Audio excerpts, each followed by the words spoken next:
Hello student, I am Anu. Welcome my class. और आप देख रहे हैं अनुटेक एजुकेशन। अनुटेक एजुकेशन में आप लोगों का बहुत बहुत स्वागत है। आज हम लोग फाइनली लास्ट टेंस में पहुंच चुके हैं, और वो भी किस टेंस की पैसिव वॉइस बना रहे हैं, उस टेंस पे हम लोग पहुंच चुके हैं। चलिए देखते हैं हम आखिर कहाँ पहुंचे हैं। ठीक है, हम लोग आ चुके हैं फ्यूचर परफेक्ट टेंस में। इससे पहले हमने फ्यूचर इंडेफिनिट की देखा। ठीक है, तो अब आप बोलोगे मैम रुको रुको, अभी तो आपने क्या यहाँ पे फ्यूचर कॉन्टिन्यूस टेंस की नहीं बनाई है ना। तो अब मैं आप लोगों को ये बताऊंगी कि फ्यूचर कॉन्टिन्यूस टेंस की पैसिव वॉइस होती ही नहीं है। ये जान के आप लोगों को बहुत खुशी होगी। क्या सच में हमारा तो काम बहुत आसान हो गया, सोच रहे होंगे। जी हाँ, और एक सस्पेंशियल बात बताऊं कि इसके आगे और एक टेंस होता है फ्यूचर परफेक्ट कॉन्टिन्यूस, उसकी भी पैसिव वॉइस नहीं बनती है। और क्यों नहीं बनती, ये हम पिछली क्लास में बात कर चुके हैं, है ना, कि इन चार टेंसों की पैसिव वॉइस क्यों नहीं बनती। आप पिछले वीडियो जरूर देखना, आपको प्रूफ के साथ मिल जाएगा। तो वाह, हमारा तो काम बहुत आसान हो गया। सोच रहे हो क्या कि सिर्फ हमको फ्यूचर टेंस में दो ही टेंस की पैसिव वॉइस पढ़ना है, बस फ्यूचर इंडेफिनिट की और फ्यूचर परफेक्ट की, है ना। तो अब हम देखेंगे हमारा जो फ्यूचर इंडेफिनिट का देख रहे थे, उसमें हम सिर्फ क्या लगा रहे थे, सेल विल के साथ में बी लगा रहे थे बस, है ना। लेकिन हम जब हर किसी परफेक्ट टेंस की बात करेंगे, चाहे वह प्रेजेंट परफेक्ट हो, चाहे वह पास्ट परफेक्ट हो, चाहे वह फ्यूचर परफेक्ट हो, सभी के साथ गाइस बी लगता ही लगता है। और चेंजेस क्या हो रहा था कि प्रेजेंट टेंस की परफेक्ट टेंस में क्या हो रहा था, प्रेजेंट परफेक्ट में कि हैज हैव बीन आ रहा था, है ना। फिर हमने देखा पास्ट टेंस की परफेक्ट में, पास्ट परफेक्ट में देखा था हम लोगों ने कि हैड बीन आ रहा था, है ना। और उसी प्रकार हम देखेंगे फ्यूचर परफेक्ट टेंस में, तो इसमें सेल विल के साथ में हैव भी आता है और हैव के साथ में बीन भी आता है। तो सिर्फ हमें याद रखने वाली बात ये है कि इसके साथ हैव बीन आता है, और याद तो कुछ रखना है ही नहीं है, थर्ड फॉर्म होती है हमारी। हर परफेक्ट में इसका प्रयोग किया ही जाता है ना, हैज हैव का। और हैज हैव के साथ हमेशा थर्ड फॉर्म का ही प्रयोग किया जाता है, क्योंकि बी की थर्ड फॉर्म बीन होती है गाइस। और मेन वर्ब हमारी अलग होती है। ये तो हमारी हेल्पिंग वर्ब है, तो हेल्पिंग वर्ब के साथ भी हम क्या करेंगे, थर्ड फॉर्म का यूज करेंगे। हैज हैव थर्ड फॉर्म, है ना। तो थर्ड फॉर्म हो गई बीन, और ये थी हमारी मेन वर्ब, और मेन वर्ब की भी हमें थर्ड ही फॉर्म चाहिए। तो कुल मिला के हम ये कह सकते हैं कि हमें सिर्फ हैव बीन याद रखना है इस टेंस में। बाकी तो सब जैसा का तैसा ही रहेगा, उसमें ज्यादा कुछ चेंजेस नहीं होगा। मेन वर्ब की थर्ड फॉर्म सेम ही रहेगी, सेल भी सेम रहेगा, बस हमें हैव बीन याद रखना है बस। तो बोलोगे आप कि वाओ वेरी नाइस, कितना आसान कॉन्सेप्ट था, हमें तो पता ही नहीं था, है ना। ये हमारा लास्ट है, फाइनल, है ना, वॉइस का एक्टिव पैसिव वॉइस का लेक्चर। इसके बाद हम लोग प्रैक्टिस क्वेश्चंस भी करेंगे, वो हमारी एक और क्लास होगी। उसके बाद हम लोग कुछ इंपॉर्टेंट चीजें जो एग्जाम में, है ना, कॉम्पिटिशन एग्जाम के अकॉर्डिंग जो यूजफुल होती है, हम लोग उनको देखेंगे। उनकी भी हम इंपेरेटिव सेंटेंस है कुछ, है ना, उनको भी देखेंगे हम लोग, एक्टिव पैसिव के, जो बहुत ज्यादा एग्जाम में पूछे जाते हैं। तो चलिए अब हम लोग थोड़ी सी इनकी पहचान देख लेते हैं कि आखिर फ्यूचर परफेक्ट टेंस की पहचान होती क्या है। ठीक है, तो पहचान क्या होती है गाइस, जा चुकेंगे, जा चुकेगी। अब हमें ये तो पता है ना, चुका चुकी चुके से याद आया होगा आपको कि हर किसी के परफेक्ट में चुके का सेंस आता है ना, मतलब हम पहले इस चीज को कर चुके हैं, ये बात परफेक्ट है ना। चुका चुकी चुके से हम पहचान गए। लेकिन जा चुकेंगे की बात हो रही ना, गागेगी क्यों आ रहा है लास्ट में गे, क्योंकि ये फ्यूचर टेंस है। फ्यूचर की पहचान में गागेगी, जैसे चुकेगा, चुकेगी, चुकेंगे, इस टाइप की चीजें आती हैं बस, है ना। तो चलिए हम लोग अब अफर्मेटिव सेंटेंस देख लेते हैं इसका। और अफर्मेटिव में भी हम क्या देखेंगे गाइस कि इसका एक्टिव वॉइस का सेंटेंस देखते हैं।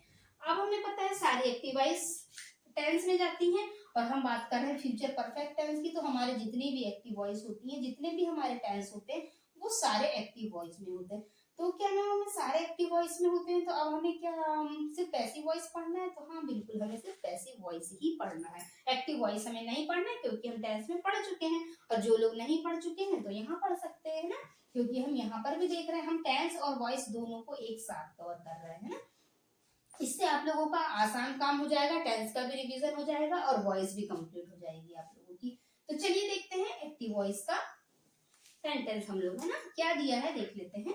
Subject plus will shall plus have plus main verb की थर्ड फॉर्म प्लस ऑब्जेक्ट, ये स्ट्रक्चर है हमारा फ्यूचर परफेक्ट टेंस का। ठीक है, लेकिन एक्टिव वॉइस में होते हैं, इसीलिए ये एक्टिव वॉइस का भी स्ट्रक्चर मानते हैं हम इसको। ठीक है, उसके बाद हम देखेंगे इसकी पैसिव वॉइस कैसे बनेगी। तो इसमें याद कुछ रखने का है ही नहीं है, सेल और विल के साथ में हमें हैव लगा देना है क्योंकि ये परफेक्ट टेंस है इसीलिए। और यहाँ हमको देखेंगे कि जब हम इसका पैसिव बनाएंगे तो सिर्फ हमें बीन लगाना है। हर किसी परफेक्ट टेंस के साथ में बीन आती ही आती है लास्ट में उसकी मेन वर्ब के साथ, है ना। तो देखिए इसमें भी सेल है और प्लस बीन आया है।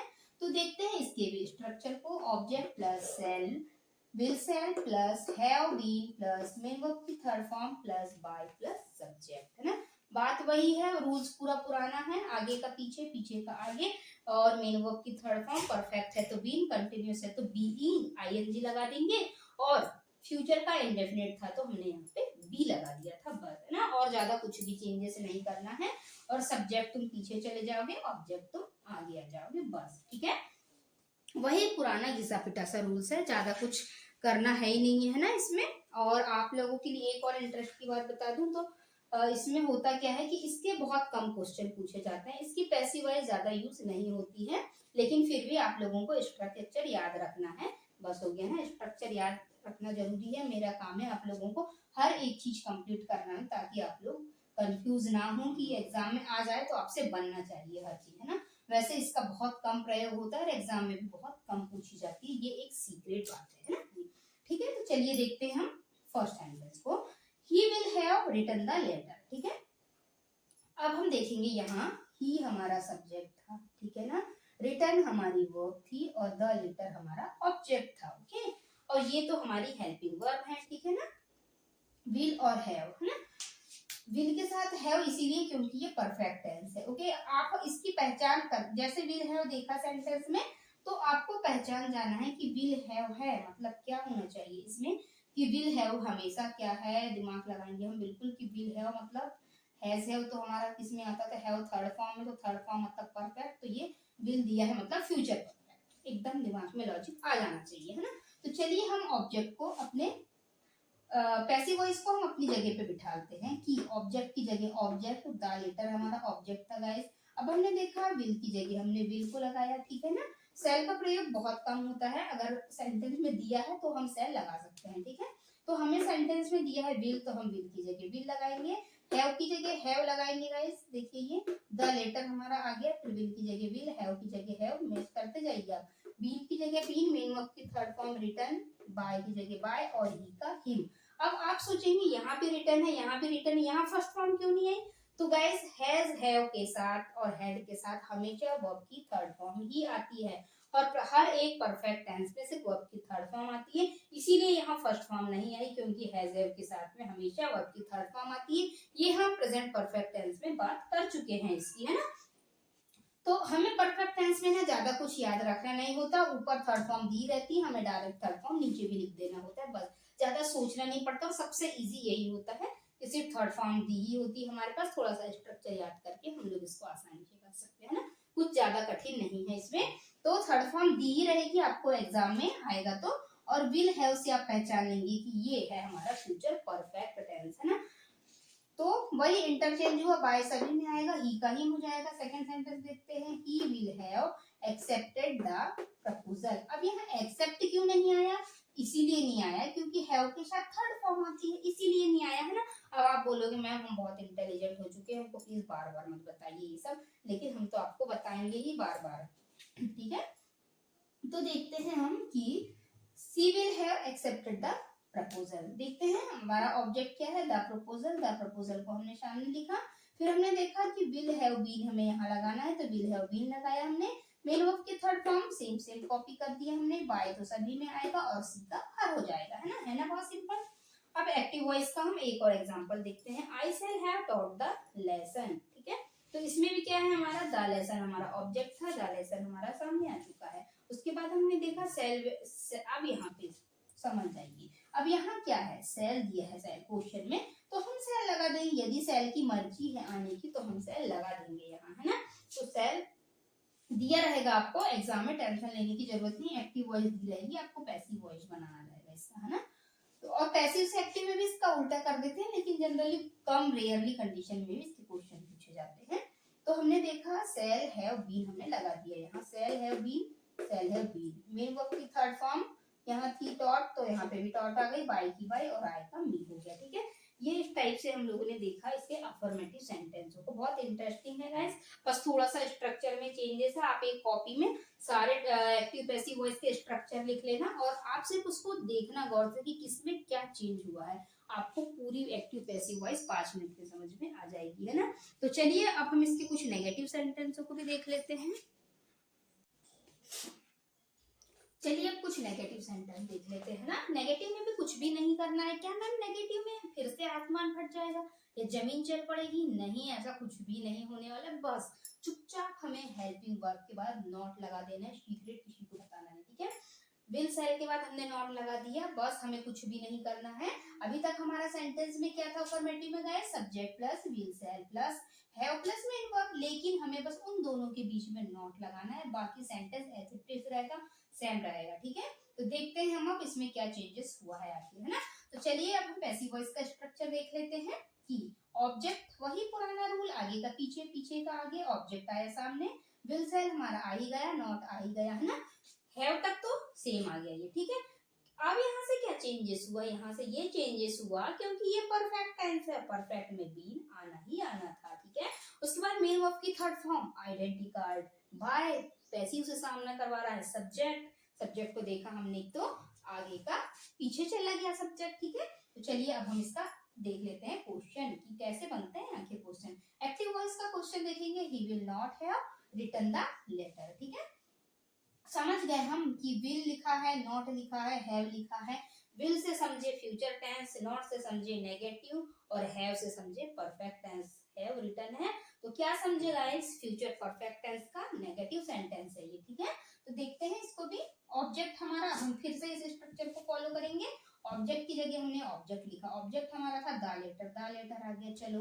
विल की जगह हमने विल लगा दिया, ठीक है। नॉट की जगह हम नॉट लगाएंगे, हैव की जगह हैव लगाएंगे, बीन की जगह बीन लगाएंगे, ठीक है। मेन वर्ब की थर्ड फॉर्म रिटर्न थी, तो मैम ऊपर भी तो रिटर्न है, तो ऊपर इसीलिए रिटर्न है क्योंकि हैव के साथ हमेशा थर्ड फॉर्म ही आएगी, तो हम क्यों यहाँ फर्स्ट फॉर्म लगाएंगे? हमें तो ज्यादा झंझट पालना ही नहीं, टेंशन लेना ही नहीं है, क्योंकि सिर्फ हमें क्या करना है, हैव के साथ में थर्ड फॉर्म हमें सेम मिल जाएगी, है ना। क्योंकि हमें थर्ड फॉर्म इसमें याद करना ही नहीं पड़ेगा, तो थर्ड फॉर्म की थर्ड फॉर्म ही आ जाएगी, बाय का बाय और ही का हिम हो जाएगा, ओके। सेकंड सेंटेंस देखते हैं, she will not have accepted the proposal, है ना। सेंटेंस वही है, हमने चेंज नहीं किया क्योंकि इससे आप लोगों को ज्यादा अच्छे से समझ में आ जाएगा, इसीलिए, ठीक है। तो देखा हम लोगों ने she will not have accepted the proposal. तो अब हम इससे from active to passive voice convert करते हैं। इसे कैसे होगा देखते हैं। द प्रपोजल हमारा ऑब्जेक्ट था, ऑब्जेक्ट को हमने सामने लिखा, देखिए स्ट्रक्चर फॉलो करते जाइए, आप ऊपर से मैच करते जाइए, मैं डायरेक्ट क्वेश्चन सॉल्व कराती हूँ आपको, ठीक है। द प्रपोजल सेम आ गया, विल की जगह विल आ गया, ठीक है। हम क्योंकि हमारा क्वेश्चन में हमारे स्ट्रक्चर में ये हैव, तो हैव की जगह हैव आ जाएगा, बीन की जगह बीन। मेन वर्ब की थर्ड फॉर्म एक्सेप्टेड थी तो एक्सेप्टेड आ चुका है, बाय की जगह बाय और हर की जगह हर। आपको सब्जेक्ट और वर्ब और ऑब्जेक्ट में तो अंतर समझ में आता होगा ना गाइस, कि द ऑब्जेक्ट हमारा, द प्रपोजल हमारा ऑब्जेक्ट होता है, एक्सेप्टेड हमारी वर्ब होती है और सी हमारा सब्जेक्ट होता है, ठीक है ना। और जो हैज होती है ये हमारी हेल्पिंग वर्ब होती है, ये एज इट इज रहती है, इसमें हम थर्ड फॉर्म नहीं लगाते। मेन वर्ब एक्सेप्ट करना, मतलब हम हमारे द्वारा जो क्रियाएं होती हैं वो मेन वर्ब में आती हैं। मैं हम आप लोगों को ये सारी चीजें पिछले ही बता चुकी हूँ, मैंने छोटे से छोटे पार्टों को भी आपको बहुत ज्यादा डिटेल में पढ़ा है, इसीलिए मैं आप लोगों को बार बार कहती हूँ कि आप मेरी प्रीवियस क्लासों को जरूर देखिएगा, क्योंकि मैंने वहाँ पे हर एक कॉन्सेप्ट क्लियर कर चुका है। आप डायरेक्ट अगर इन क्लासों को देखेंगे तो आपको लगेगा कि अरे यार ये तो कहाँ से आ गया, नया है ये तो, है ना, बिल्कुल ऐसा सोचेंगे आप लोग। तो कुछ भी नया नहीं है, हम पिछली क्लासों में बात कर चुके हैं। आप लोग क्या करते हैं, थोड़ा सा किसी वीडियो को देखा, थोड़ा सा किसी को देख लेते हैं, फिर हो जाते हैं कंफ्यूज कि आखिर हमें समझ में क्यों नहीं आ रहा है ना। और आप अलग अलग टाइप के टीचर्सों को सेलेक्ट करते हैं, फिर वहां से देखते हैं, तो उससे आप लोगों को कंसंट्रेट नहीं होते और आपका टाइम भी बहुत ज्यादा वेस्ट होता है गाइस। इसीलिए मैं आप लोगों से कहती हूँ कि किसी भी एक को अपना बेस मान के चलिए, है ना। मैं ये नहीं कहती कि आप लोग मेरी ही क्लास देखिए, किसी भी टीचर की देखिए, लेकिन किसी एक की ही क्लास देखा करिए, उससे आप लोग कंफ्यूज नहीं होंगे, टाइम भी वेस्ट नहीं होगा आपका, ठीक है ना। अब हमारा ये स्ट्रक्चर फॉलो होगा कि द लेसन, ऑब्जेक्ट हमारा सामने, विल सेल में से हमने सेल को सेलेक्ट किया, क्यों किया, क्योंकि हमें ऊपर वाले ने ही दे दिया है सेल लगा के, ठीक है ना। तो अब इसको सेल चाहिए था तो इसने अपने साथ सेल लगा लिया, आपको वो लगाने की जरूरत नहीं, क्वेश्चन में दिया रहेगा गाइस, है ना। अब हम देखेंगे यहाँ पे नॉट नेगेटिव है, नॉट लगेगा, हैव की जगह हैव, बीन की जगह बीन, मेन वर्ब की थर्ड फॉर्म थी टॉट, तो टाट का टॉट हो गया, बाय सभी में आएगा और आई का मी हो जाता है ना। तो क्या मैम इसके भी अफर्मेटिव तो बना लिया हमने, नेगेटिव भी बना लिया, अब क्या इनके फिर से इंटरोगेटिव भी बनाना पड़ेगा? जी हाँ, बिल्कुल बनाना पड़ेगा। ठीक है, चलिए गाइस अब हम लोग देख लेते हैं इंटेरोगेटिव सेंटेंसों को कि आखिर फ्यूचर परफेक्ट टेंस के इंटेरोगेटिव सेंटेंस होते कैसे हैं। कुछ भी नहीं होता है इसमें भी, वेरी नाइस, इसमें भी कोई अलग से नियम नहीं आता है ना। देखते हैं क्या नियम अलग से आया है, वही पुराना रूल्स यार, हम तो टेंस से देखते आ रहे हैं ना, और इतने सारे एक्टिव पैसिव के हमने देख चुका है ये, और सबके इंटेरोगेटिव सेंटेंस देख देख के ना हम पक चुके हैं, हमें सब पता है कि विल सेल सबसे सामने आ जाता है, उसके बाद सब्जेक्ट आ जाता है, और पैसिव बनाते हैं तो उसमें भी विल सेल सबसे पहले आ जाता है और ऑब्जेक्ट पीछे आ जाता है। बाकी पीछे का पूरा सेंटेंस वैसा रहता है, लेकिन एक चीज ये होती है कि विल सेल पहले आएगा, क्वेश्चन मार्क पे जाके खत्म हो जाएगा। क्वेश्चन मार्क पे हमेशा ध्यान दीजिएगा, इंटरोगेटिव सेंटेंस है उसमें क्वेश्चन मार्क हमेशा लगा मिलेगा आपको, है ना। ये छोटी छोटी चीजें हर कोई नहीं बताता है, क्योंकि ये तो कॉमन सेंस वाली बात है कि जब क्या से सेंटेंस शुरू होता है, क्वेश्चन करते हैं किसी से कि क्या तुम पार्टी में आओगे, है ना, क्या तुम मेरी हेल्प करोगे, है ना, इस टाइप की, क्या तुमने लंच प्रिपेयर कर लिया है ना, फिनिश कर लिया है, तो इस टाइप की चीजें क्या होती है कि सभी लोग नहीं बताते हैं गाइस, है ना। तो जनरली होता क्या है हम देखेंगे कि क्या होता है, देखते हैं। चलिए, थोड़ा सा चेंजेस यही आता है कि विल सेल सबसे सामने आ जाता है, बस हो गया, और उससे ज्यादा कुछ होता नहीं, और इसमें तो वैसे भी कुछ खास याद करने का है ही नहीं है, क्योंकि थर्ड फॉर्म हमारे पास दी ही हुई होती है और हमें सारे रूल्स पता ही है कि आगे का पीछे, पीछे का आगे चले जाता है। तो देख लेते हैं पैसिव वॉइस को इसकी, है ना। सेल विल, ठीक है, plus object plus have been, ठीक है ना। हैव बीन हमें याद रखना है, इसमें हो गया, बाकी कुछ नहीं करना है, क्योंकि हैव बीन इसकी पैसिव वॉइस की पहचान है। मेन वर्ब की थर्ड फॉर्म आइडेंटिटी कार्ड है इसका, बाय सब्जेक्ट और क्वेश्चन मार्क। चलिए क्वेश्चन देख लेते हैं इसका। एक्टिव वॉइस का will see have attend the party. अब मैंने आपको बताई थी कि जो ऊपर वाला सेंटेंस होता है ना, वो ऊपर वाले को फॉलो करता है, मतलब ये टेंस का सेंटेंस था एक्टिव वॉइस का, है ना, तो ये भी एक्टिव वॉइस का ही सेंटेंस है, लेकिन क्या होता है ये होता है फ्यूचर परफेक्ट टेंस का, है ना। तो फ्यूचर परफेक्ट टेंस में क्या होता है कि ये वाले स्ट्रक्चर पे यहाँ बैठता है, ठीक है, देखते हैं बैठ रहा है या नहीं बैठ रहा है। तो विल की जगह विल, फिर हमारा सब्जेक्ट था, हमने सब्जेक्ट को लिखा, सेल विल में से कोई एक चीज को सेलेक्ट करना है हमें, तो हमने देखा विल की जगह विल आ गया यहाँ पे, फिर हमारा सब्जेक्ट था सी, उसके बाद हमने देखा कि यहाँ हैव था तो हमें हैव भी लगाना पड़ेगा, क्योंकि ये परफेक्ट टेंस है। मेन वर्ब की थर्ड फॉर्म और ऑब्जेक्ट, ठीक है, और क्वेश्चन मार्क, ऑब्जेक्ट हमारा हो गया द पार्टी, ठीक है ना। अब हम देखेंगे इसकी पैसिव बना रहे हैं, तो पैसिव के स्ट्रक्चर में बैठ रही है या नहीं, तो देखते हैं, बिठाते हैं, विल की जगह विल आ जाएगा, यहाँ भी विल है, यहाँ भी विल आ गया। अब हमें पता है ऑब्जेक्ट ऑब्जेक्ट की जगह आता है ना, आगे का पीछे, पीछे का आगे हो जाता है, इसमें बस यही रूल्स तो याद रखना है हमें। तो द पार्टी हमारा पीछे वाला सामने आ चुका, ठीक है।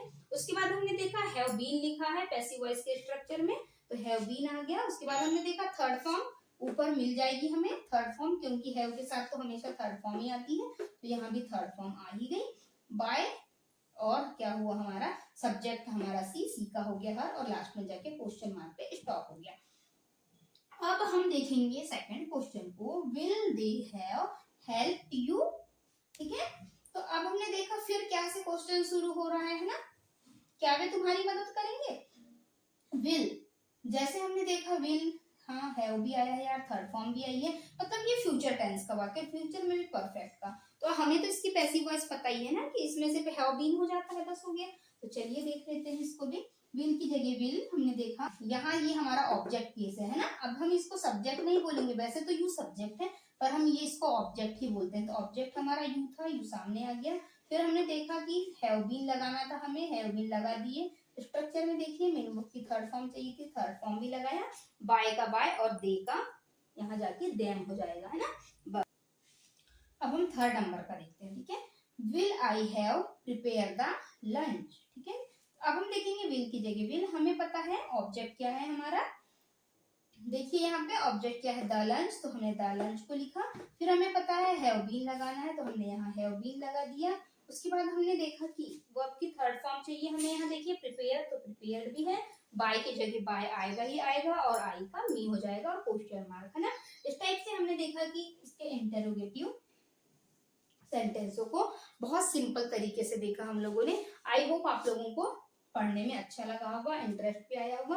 और ज्यादा कुछ था नहीं क्योंकि हम लोगों ने पिछली क्लास में बात कर ही चुके थे पूरी पूरी, इसीलिए हम लोगों ने आपको एकदम डायरेक्ट क्वेश्चन प्रेजेंट किया आप लोगों के सामने। ठीक है, तो ठीक है गाइस, अब हम आज की क्लास को यहीं ओवर करते हैं। लेकिन अब हम इसके बाद में कुछ प्रैक्टिस क्वेश्चंस भी देखेंगे और वो प्रैक्टिस क्वेश्चन हमारे फ्यूचर टेंस के सारे रहेंगे। तो अब आप बोलोगे कि मैम इसके बाद फ्यूचर परफेक्ट कंटिन्यूस नहीं बताओगे? तो जी नहीं, बिल्कुल नहीं बताएंगे, क्योंकि उसकी पेसिव वॉइस बनती ही नहीं है ना। तो चलिए गाइस, अब मिलते हैं हम अगली क्लास में और नए कॉन्सेप्ट के साथ और कुछ प्रैक्टिस क्वेश्चनों के साथ में। क्योंकि हमारे लिए खुशी की बात ये है कि इसका कॉन्टिन्यूस बनता ही नहीं है परफेक्ट कॉन्टिन्यूस, ना ही इसका कॉन्टिन्यूस टेंस बनता, ना ही इसका परफेक्ट कॉन्टिन्यूस बनता है ना। तो चलिए अब मिलते हैं अगली क्लास में। Thanks for watching this video. तब तक के लिए ओके बाय। अब मिलते हैं नए कॉन्सेप्ट और नई ट्रिकों के साथ।